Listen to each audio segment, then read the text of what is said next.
Alright, so I'm like sitting underneath the stars, and it's a little more than a French manicure moon. I say French manicure because, like, when ladies get French manicure, it's just like the curved tip of the fingernail that has white nail polish on it. So I compare the moon when it's like phasing from a new moon and revealing its fullness. I call that the French manicure moon. But anyway, the stars are out, setting the mood. But I just finished reading the Four Agreements. I actually stopped right before the final prayer that he gives, just because I want to like do all the exercises beforehand. But it's interesting how like you read a book multiple times and it always has like new meaning. Same for movies for me as well. Movies and books like do the same thing. I can get quotes and things from movies, but this particular book just resonates so different with me now in this season in my life. Like, it seems so like applicable and tangible, yet so accurate in terms of like, if you master these four agreements, you can potentially have like a personal transformation. And I feel like for many that's like scary and difficult, myself being included. But I'm like, what to have, like, to be a human, right? And this is getting up wherever, but like to have been given or chosen this experience, I feel like you must experience it.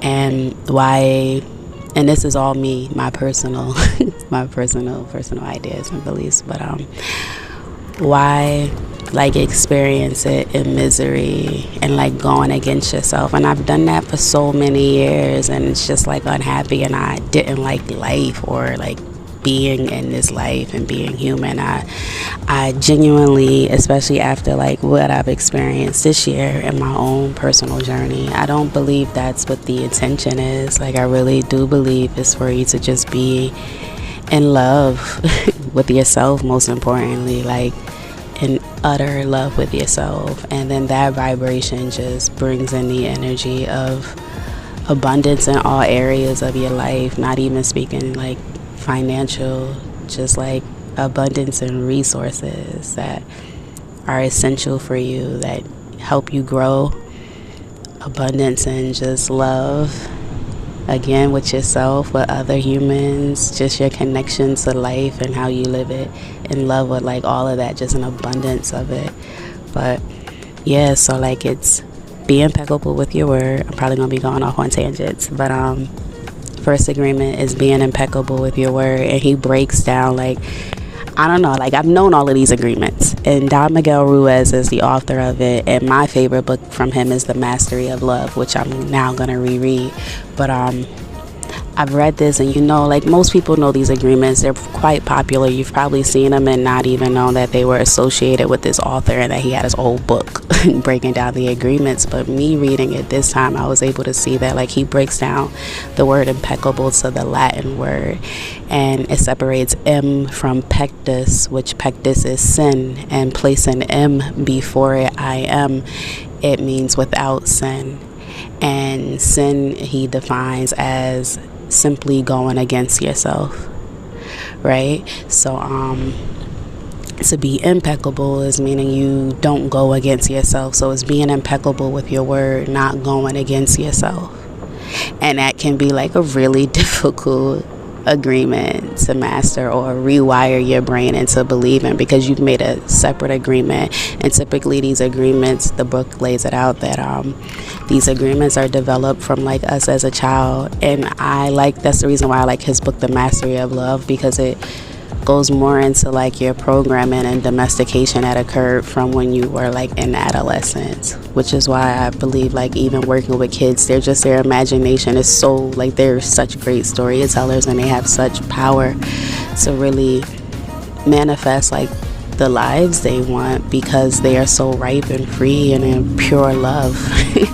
And they're attracting like these beautiful things, and their imagination can just go wild, and they can dream the most impossible and think that is genuinely possible and believable, and we lose that. And I say all that to say that experiences in life can form us like a disheartened shell around us, and can make us go against ourselves, right? So like, to flip that and to look at it as a sin, like it's an actual sin to go against. Like, imagine how many sins you commit a day, the atrocities, right? Like, and you gotta tally up your sins at the end, right? Like the comedic, if you look at, anybody knows, like, this is not about like spirituality or religion, but just the 42 laws of Ma'at. And like, one of them is like, you do these things, you repeat them every day, like I have not, or I have. But it's when you go to people who believe in like God, when you go for like your final judgment day, the principle is that your heart is placed on the scale with a feather on the other platform, and I don't even know what the tray, right? Like the feather in one tray, and then your heart in one tray, and your heart should be lighter than a feather, right? Or as light as a feather.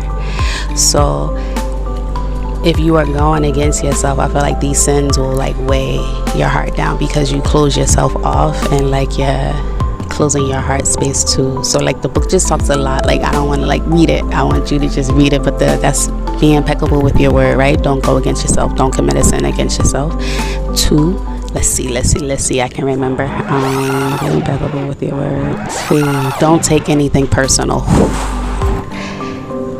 Full like guilty. And again, I know these principles, and at one point I was practicing them, but like reading it this time helped me to understand on a different level, to where like just releasing that need for validation, or like having to make someone else feel good, and going against myself, like not being impeccable with my word, and just knowing that we all live in our own dream realities. Like, I literally do workshops and teaching this, and like teaching you how to create a new narrative for like your dream, your story. But we live in these stories that we create every day, and a lot of these stories are based off of ideas that we've believed about ourselves, because we conditioned ourselves to believe this, like these self-limiting beliefs. And some of these are like, you're like, when you think of your I am statement, flip it in reverse, right? You saying like, I am not worthy. And these are like these self-limits and beliefs. You believe these things, you've conditioned yourself to believe that these are true. And it's just kind of just like shifting it, to shift your reality, to like not to personalize other people's realities, right? Like, even when they're projecting them on you, know that it's their experience, it's their reality, it's their construct. It doesn't really mean it's yours or that it's right, but you don't have to take it personal. That's theirs.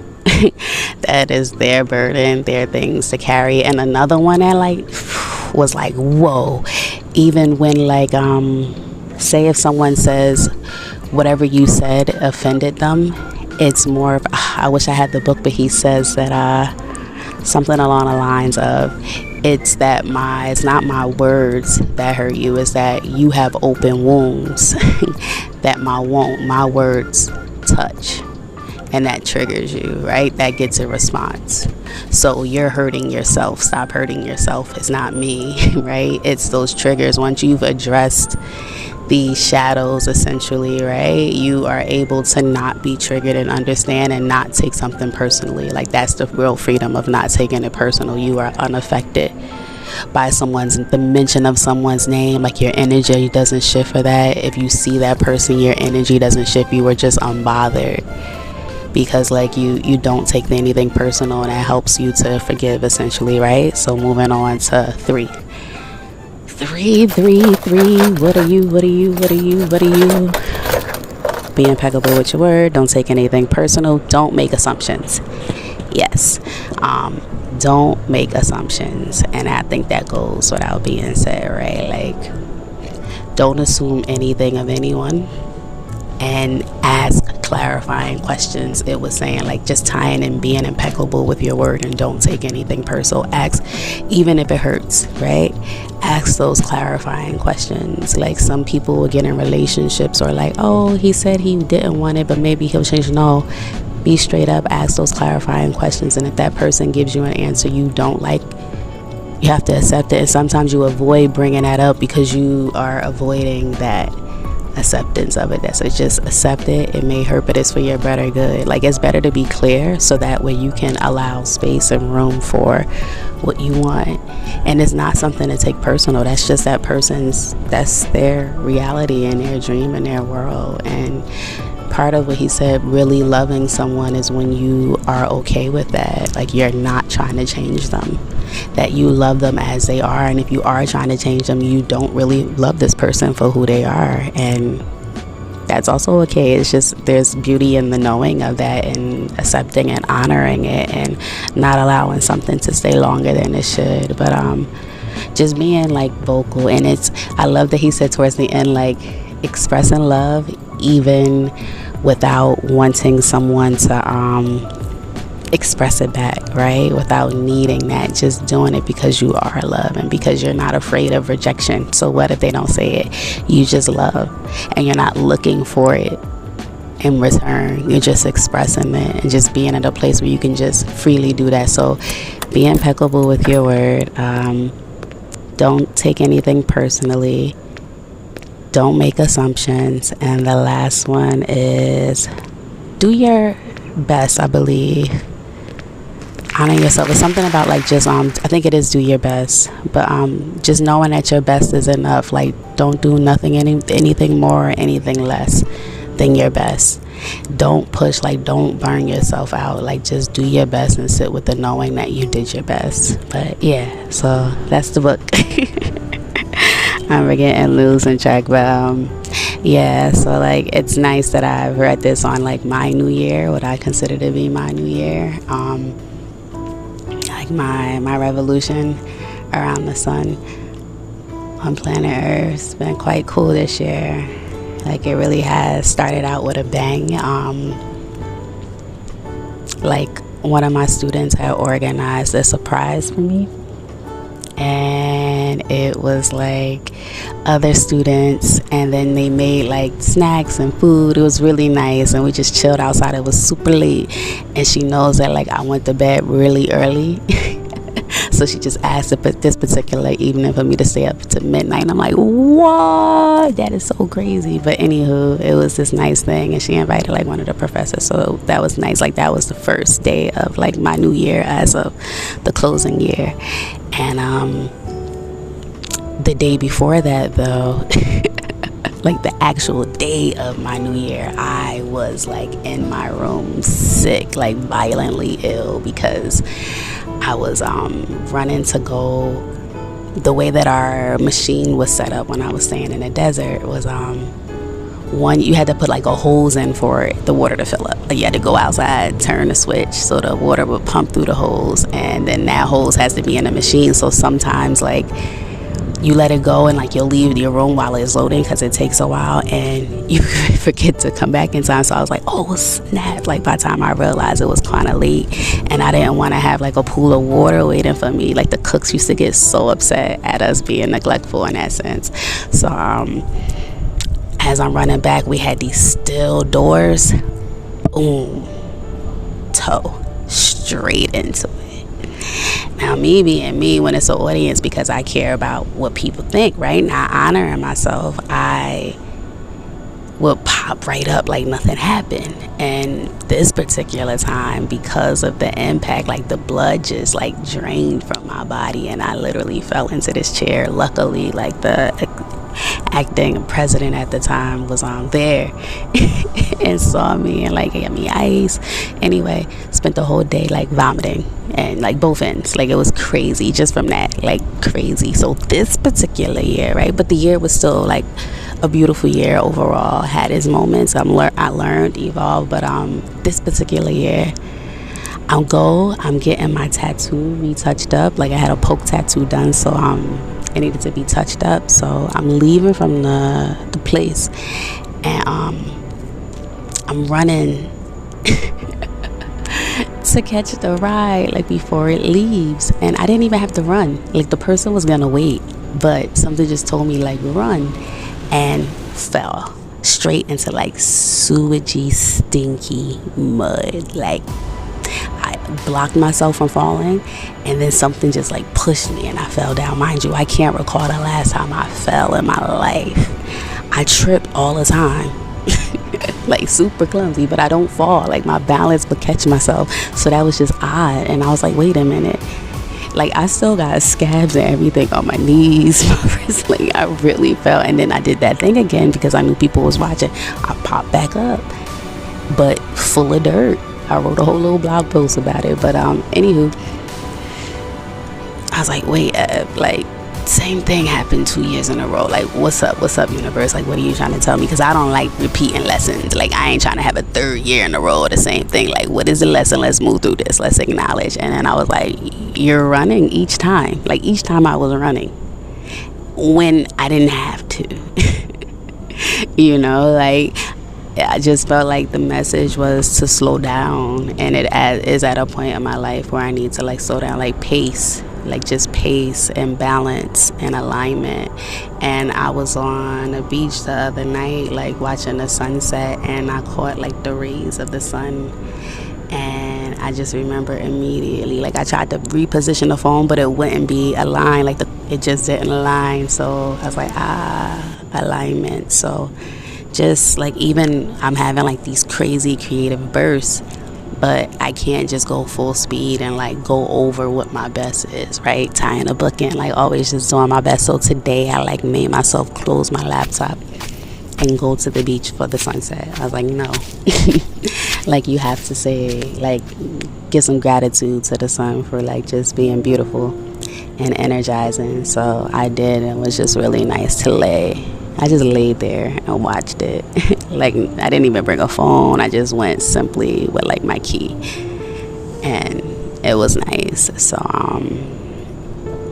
yeah, just having that moment and then finishing the book, it was just like all tied together. I love synchronicities. And yeah, this book was just left in a locker. Like, I had to wait for my place to become available, so I had to stay at a hostel, and I did not want to. Like, I was over hostel life, but I had to stay at one for 3 days, and I opened a locker and someone left the book in there, and I was like, perfect timing. And yeah, so yeah, all in all, beautiful year. Like, if you've been following me, I've journeyed around plenty of places, like 11 countries all in all this year, this year of life for me. Not like the calendar year, but this year of life for me, my trip around the sun. I've 11 countries, and it's been busy, and this is why it's time for me to just like pause. And I'm gonna get all of these creative ideas, but it's just right now I think it's meant for me to write them down, not fully put them into motion and seek action, but to be just clear and impeccable with my word and what it is that I want. So it just motivates me to create a storyboard, and at some point I'm preparing something for future Ebony that I don't need to know about right now. I just need to go with the flow and be present and enjoy. Like, I still want to enjoy the art. I want to enjoy this creative bursts that are coming through, and I want to like burn myself out to where I'm no longer enjoying it. It's no longer like fun or a gift, because I like to have fun. So especially with ideas, especially with my ideas, like especially in the position that I am now, where like I don't need the validation. I'm gonna have just like pure fun with it and do my best, and know that that's enough. And if it's not, it doesn't have to be enough for everybody. It's enough for me, and that's really all that matters. And that should always have been how it should be. And just knowing like the powerhouse that I am. And I think there's beauty, especially for like people listening with kids and just young people. There's beauty in knowing who you are, like taking journeys or trips, or do what you need to do, but do things in nature to just connect with you, like fully know who you are when you're triggered, know what that looks like in your body, like what physical reactions you have, what emotions come up. Just know what that is, so that way you know yourself. and you can start to try to learn how to manage your emotions and be with those emotions, not stifle them. Because what happens is someone comes along and now they're highlighting these things, and you just purely hearing those words because you already think these things about yourself. These are thoughts that you think about yourself. That's why these are wounds. So when somebody is saying things or trying to, like, I'm using quotation marks, call you out, is because they're touching these wounds, right? They're doing their own thing, right? They're probably projecting and doing whatever they're doing, but it touches on your wounds, and that causes you a reaction. And because you don't know how to manage those emotions, it kind of boils over, and sometimes you say things you don't mean, or just things happen. But I think it's really nice to know who you are and be in tune with that, so you don't put that on anyone else and you work through it. You know, there's so many tools and resources of working through emotions, especially as adults. You can no longer hold on to childhood or parents. The book even talks about that too, like just holding on to resentment from those things. My book and also my second book, but also and the 4 agreements. But yeah, so that part. But yeah, so I'm excited to see what comes ahead now that I'm pacing myself and just going with the flow and being present. I think that is the assignment for me right now. That is the alignment, is to align with me in this present moment and fully be with me and fully taking care of my temple holistically. But yeah, so last words. And I probably didn't talk about much of my year, and I've been doing videos, so if you really want to know like what this year looked like for me, I've done tons of videos. This is just more of like where I am now in terms of goals for the year, or just intentions. But the book ended with like a soldier and a warrior, and basically like a soldier is a person who does what they're told to do. The warrior thinks for themselves, right? They've overcome these, like, they call it initiation of death. Losing my voice, but where initiation of death or angel of death, where let's say, for example, the book gives the angel of death comes and visits you and tells you, like, highlights like your children, your family, like everything that you have, and says that that doesn't belong to you, it belongs to me, and I can take in whatever I want to. But don't worry, I'm giving you a little bit more time with it. Like, these things are not yours. We don't have possession over even your children. You know, these things were assigned to you. Maybe you had a contract, but like you're experiencing this life together, but there's no ownership, right? We're all responsible for ourselves. We're responsible for our actions. But it's saying once you've come to this knowing and you surrender to the angel of death or the initiation of death, that's when you have like your rebirth and you're able to freely live free of this parasite. And the parasite is like your programming and your beliefs that you've had programmed in. But yeah, so anyway, that warrior, like, that's the warrior doesn't do what they're told to do, but they think for themselves and they overcome and they've survived the initiation of death, essentially, and that's what makes them a warrior. So he's just saying, like, strive to be a warrior in your life, and you're at war with your limiting self-beliefs, with your past thinking, with your limiting ideas that are keeping you stuck, right? Like, that's what you're at war against, and you need to fight and be grounded and be strong and know, and like just be, I think, persistent, if anything else. Like, just show up for yourself every day, even if you fall down, it's okay. Just do your best. Know that you've done your best. Don't take anything personal, not even from yourself. There are different versions of you. Your higher self is not always running the show, you know? So, like, these beliefs you have are sometimes. So, just not taking that personal and showing compassion and love to yourself. And, yeah, don't make assumptions. And try to honor one of the agreements, if not all 4. But, warrior through. Love and light.